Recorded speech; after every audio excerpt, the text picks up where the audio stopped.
fonds de solidarité nationale. ak Baydi Niang moom mooy directeur général bu fonds de solidarité nationale ñang la sant jox ko mu ndekki ba pare. à table baa ngi ci ginnaawam. ña ngeen ni da leen di jox ñoom ña ngeen faa leen. da leen di jox certainement axe bu mu toog am na lu ko expliqué. kon comme après dina yegg si. moom ñu war a waxtaanee jëm ci fonds de solidarité nationale lan mooy fonds de solidarité nationale.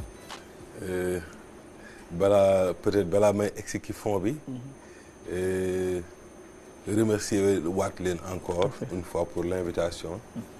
Mais remercier également les autorités, les plus hautes autorités de ce pays, en commençant par le président de la République, le Premier ministre avec le ministre de la Famille et des Solidarités, qui m'ont fait l'honneur, man, personnellement, nommément en juillet 2024, donc à la tête du Fonds de solidarité nationale. Le Fonds de solidarité nationale, comme ni ngeen ko xamee, c'est une structure boo xam ne dafa am personnalité juridique mooy lan mooy au niveau de l'État dañoo am ay pàccal. am nañ collectivités territoriales yi am nañ État central mais am nañ également les établissements publics ak sociétés nationales yeeg yooyu noonu moom ki catégorie établissement public yi la bokk.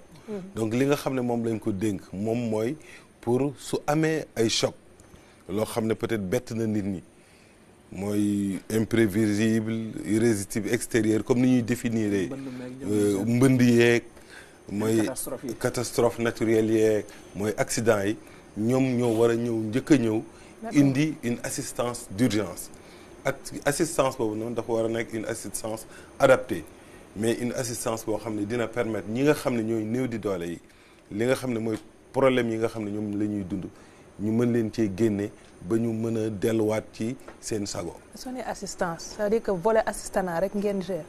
wala amul beneen fànn bu ngeen di accompagner nit yi. non assistance globalement. Parce que assistance yi mën na nekk ki choc mais mën na nekk également ay situations ponctuelles mooy nit am na accident mu am difficulté ñu jàppale ko nit am na maladie. amut moyen pour génn ci ñu jàppale ko ci. D'accord. nit am na difficulté. te kenn du yëg. waaw te kenn du yëg. dans la discrétion dans le respect des principes yi nga xam ne moo nekk suñu principe société.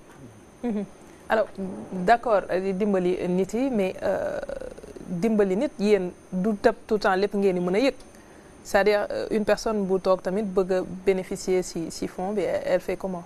voilà donc fi mu toll nii li nga xam ne moom la ñu am comme mécanisme yi ñuy permettre ñu yëg ko tout à l'heure bi ñuy ci émission bi am na Kaolack bi automatiquement maa ngi wax le directeur des opérations ne ko bàyyi ci xel ñu jéem a dem xool lan moo fa xew mais également am nañu nit ñoo xam dañu ñëw au niveau du Fonds de solidarité nationale déposer fa ay dossiers. D'accord. suñ fa ñëwee ñu càmbar ko ba xool ndax nit ki war nañ koo mën a dimbale su réunir toutes les conditions ñu mën koo dimbale léegi lu bees li nga xam ne moom la ñu dugal mu war a nekk loo xam ne dina gën a yaatal suñu intervention mooy on a mis en place un système dématérialisé. Parce que fi mu nekk nii on est dans la dématérialisation systématique avec notre site web. Wow. Mais également suñu plateforme bi nga xam ne moom la ñu am Sénégal yi quel que soit le lieu où il se trouve war na mën a connecté wu dugg site FSN def demande am. site bi nu mu tudd comme ça ñu commencé ko. www.dgfsn.sn. Très bien. donc su fa duggee dina mën a def demande am après su fekkee ne dem na ba def demande am ba pare pièces yi nga xam ne moom la ñuy soxla mën na ko scanner mu dugal ko ci ñun suñ ko jotee ñu mën a à travers le système étudier son dossier et au besoin ñu apporter ko loolu lan la ñuy permettre jusqu'à présent li ñu constaté mooy l'essentiel des interventions yi nga xam ne moom la ñuy def c'est au niveau de Dakar mais également dans la zone centre on s'est dit il faut que ñu changer d'optique.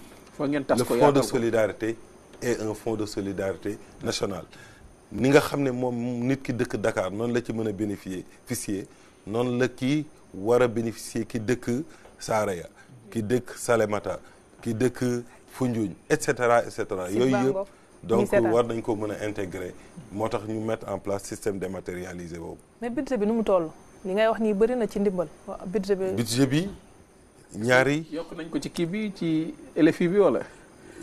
am na tuut si yokk dinañu permettre au moins ñu mën a yokk suñu moyen parce que ressources yi nga xam ne moom lañu am ñaari forme la c'est les ressources internes mais également les ressources issues de la solidarité internationale. am na ay ressources internes yi bëriwut loolu mais ñu ngi koy jéem a gérer de la manière la plus transparente possible pour que ku nekk jot yi les ressources yi nga xam ne mooy les ressources externes qui nous viennent principalement de la Banque mondiale yooyu li ñu koy utiliser mooy comme cas inondation yi mais également cas insécurité alimentaire dañuy dem ba gis ay population yoo xam ne duñ mën a gérer seen dund normalement donc ñun ñu mën leen a jàppale mais inondation yi mbënd yi am na ay mbënd yoo xam ne day am nit ñi il faut ñu jàppale leen pour ñu reconstruire seen kër et cetera donc moom la boobu noonu dañuy def ay transferts financiers. ci xaalis bi dugg si wax nga partenaires yi comme BM mais est-ce que dafa am ay personnes yoo xamante ne mën nañ nekk des bonnes volontés décider defal leen don pour xaalis bi yéen ngeen war ko mën gérer wala. exactement fi mu nekk nii ñun ñooy la seule structure pour ne pas dire si je veux pas me tromper boo xam ne ñun ñoo am mandat wu état du Sénégal pour jël tout ce qui est action de solidarité lépp loo xam ne nit am na ko pour dimbale ko néew di doole yi fonds de solidarité nga ko war a jaarale donc on doit recevoir les ressources internes donc cette année-ci 2025 ki suñuy orientation mooy dañoo war a liggéey pour faire en sorte que ñi nga xam ne ñooy bonne volonté yi au Sénégal ñu mën a ñëw vers le FSN pour augmenter notre budget donc loolu noonu c'est quelque chose d'important ñu ngi leen kiy woo yéen waa RTS mais également di ko woo yeneen sénégalais yi nga xam ne solidarité intéressé nañ am nañ lu à côté aussi l'armée également ak toutes les bonnes volontés yi nga xam ne gis nañ ne néew ji doole yi bëri nañ fii am na ñoo xam ne comme ça avait été fait durant la Covid-19 daje ñëpp ci jàpparoon voilà Covid-19 également ça fait partie des événements qui ont justifié dans une certaine mesure la création du FSN comme structure autonome avant FSN mi ngi nekkoon biir délégation générale à la solidarité nationale avant délégation mi ngi woon au niveau de la présidence mais Covid-19 bi li mu wone mooy on n'avait pas une structure boo xam ne dijjee nañ ko pour mu gérer recevoir les ressources de la solidarité mais également redistribuer ko de la manière la plus autonome. Genre réceptacle quoi. Voilà moo tax ñu créer également le fonds de solidarité nationale dans sa forme actuelle en 2021. tey jii lan la ñu war a def ba sénégalais yi gën a xam FSN su tamit jëm ci li nga xam ne mooy réalisation yi tamit yi nga xam jot ngeen ko def ba nit ñi xam ko. waaw loolu moom dama koy delloo ci seen liggéey. waaw parce que. déjà li ñu def nii ci la bokk. lii ci la bokk. il faut que ñu développer la communication. une structure mën na exister mën na am njëriñ mais su fekkee ne communication bi yaatuwut ba pare fexewuñu ba ñëpp jot ci li nga xam ne moom moo war a doon impact bi mu war a am du ko am. Donc cette année-ci on l'a également placé qui cadre communication. On va faire beaucoup de communication. On va aller vers les populations leur expliquer c'est quoi le fonds de solidarité nationale nan lañ ki mën a jàppee nan lañ ki mën a bénéficier. Donc loolu noonu lu am solo loo xam ne ñu ngi kii woo la presse ñu gën ñu cee jàppale comme nii ngeen ko defee tey. réalisation yi ngeen jot a def. réalisation yi nga xam ne jot nañ ko def actuellement en 2024 jot nañoo intervenir au niveau des zones inondées. Pour un montant de près de 3 milliards. Ici principalement des ressources externes.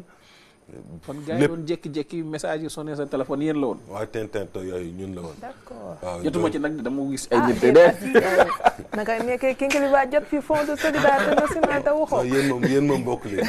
vraiment dama la naroon wax ne la nekkul woon ci zone sinistrée. voilà loolu également c'est important puisque il faut que nit ki.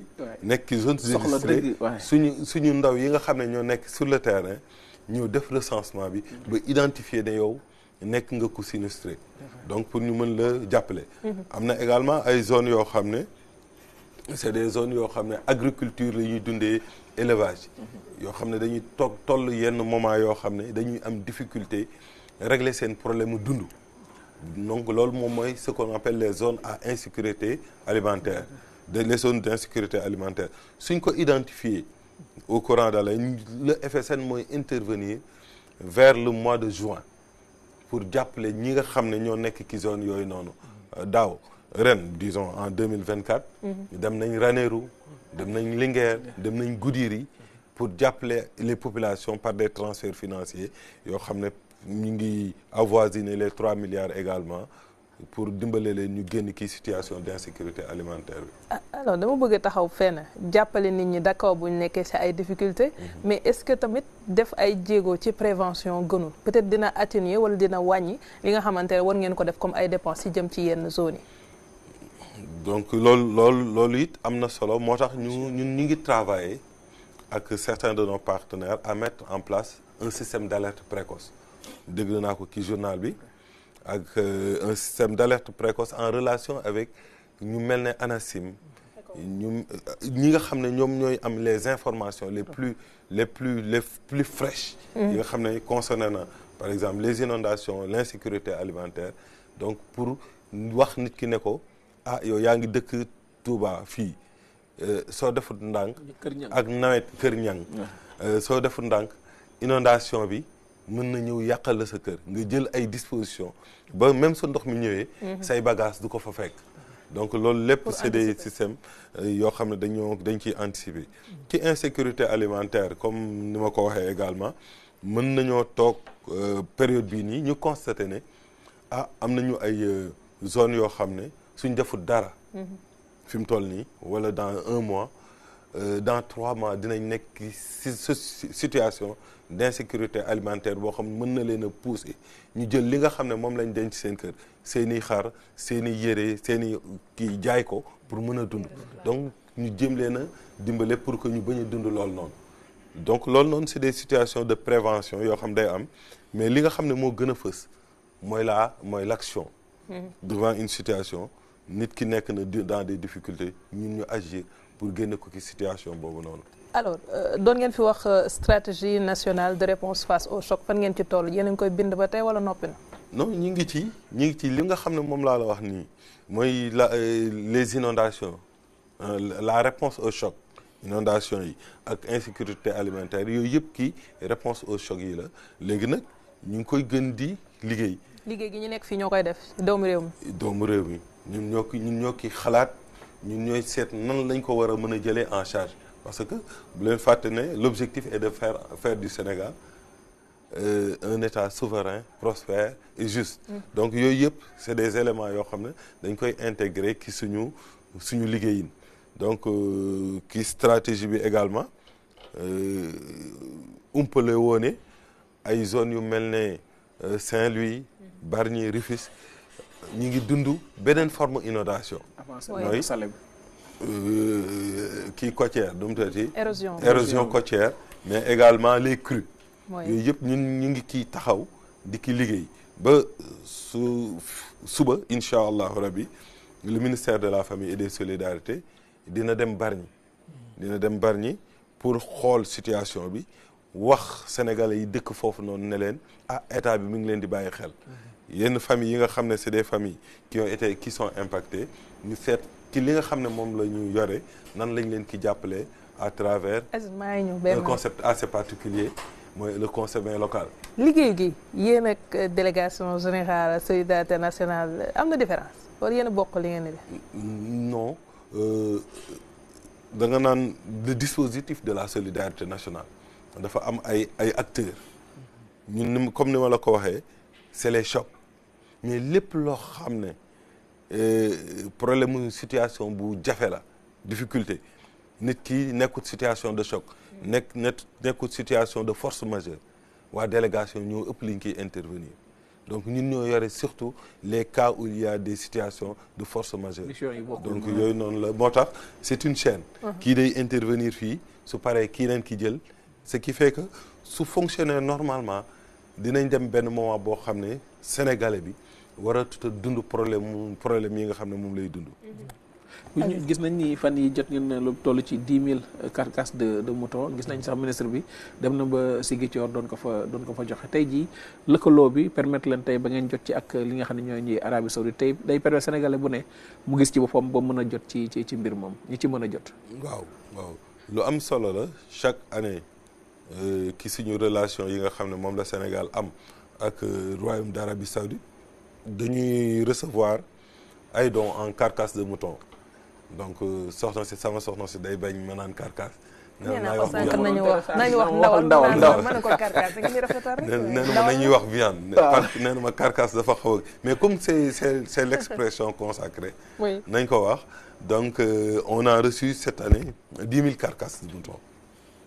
donc option bi nga xam ne moom lañ jël mooy comme réew mi soo ko xoolee on a 553 communes à l'exclusion des villes donc on a 553 communes montant bi nga xam ne moom lañ jot c'est ce qu'on voit. comme carcasse de mouton dañ ko diviser par 2.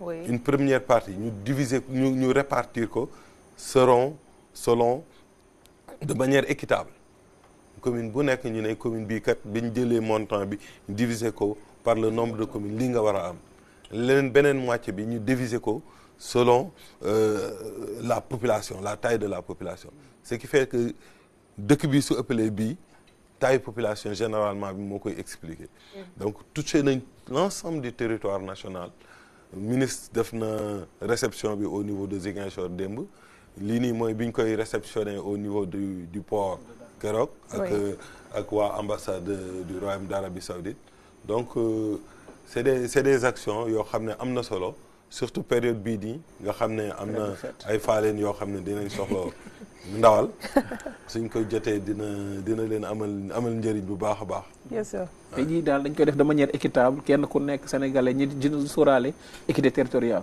équité territoriale. soo xoolee. mais da nga wax lu am solo mooy ne ñi ci war a jot. waaw ñi ci war a jot. waaw sànq la nga waxoon ñi ci war a jot li nga wax léegi équité territoriale ak équitable dafa am solo. il faut que ñun nekk jot ki de manière équitable. donc du égalitaire. mais équité territoriale mooy également pàcc réew mi yëpp fu ne mu mën faa dugg mënuñoo matale ñëpp mais suñ demee dinañ jaar par les autorités administratives les gouverneurs de région les préfets des départements les sous-préfets en relation avec les autorités décentralisées ak waa action sociale ñu seet ñi nga xam ne ñoo gën a néew doole ñoo ko gën a soxla ñu teg ko ci seen loxo. FSN lan lay wax sénégalais yi. balaa may wax kii FSN bi mooy action bi nga xam ne moom laa doon wax. mu war a am suba. mooy au niveau de Bargny. mu dellu ñu kii consommer local. li nga xam ne moom lañ jël mooy plus qu'une solidarité c'est la promotion du consommer local. plus qu'une solidarité c'est la promotion de l'autonomisation des femmes. moo tax da ngeen tàmmoon di gis ñuy joxe dong ceeb diwlin mais dañ ne ñi ngi dimbale gi waa Bargny mais li ñu fay yóbbu c'est des produits issus des femmes transformatrices. ñi nga xam ne am nañu ay produits yoo xam ne ñu ngi koy defar. war koo jaay ñun ñu ne leen non au lieu ñuy dimbale ñeneen yi par ceeb ak diwlin ak yeneen yi dañuy ñëw jënd ki yéen li nga xam ne moom ngeen defar. ñu defal ko ay kits alimentaires yoo xam ne c'est des produits locaux. très bien le consommer local jox leen ko. jërëjëf c'est original. li may wax sénégalais yi. waaw mooy fonds de solidarité mi ngi leen di woo. ngeen ñëw ngeen jàppale sénégalais yi jàppale seen bopp pour que ñu mën a réaliser un Sénégal juste prospère et souverain. merci beaucoup jërëjëf DG ñu ngi lay gërëm bu baax ci li nga àndoon ak ñun ci jotaay bi Aziz. liir naa ma amul beneen